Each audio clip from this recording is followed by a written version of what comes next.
Yo, today I decided I was gonna make these pumpkin spice cinnamon rolls. Let's get started. You see that when it's come to opening biscuits or cinnamon rolls or anything that sort, you gotta pretty much hit that with a spoon and stand back. So I pretty much mix everything together because I'm making my own glaze that's gonna go on top with cream cheese, butter, vanilla extract, I'm using almond milk. I'm adding some cinnamon and also some powdered sugar.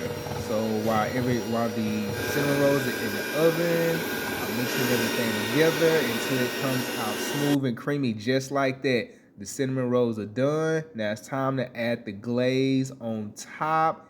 Everything is looking good, and guess what? Time to eat. Cheers. Oh yeah.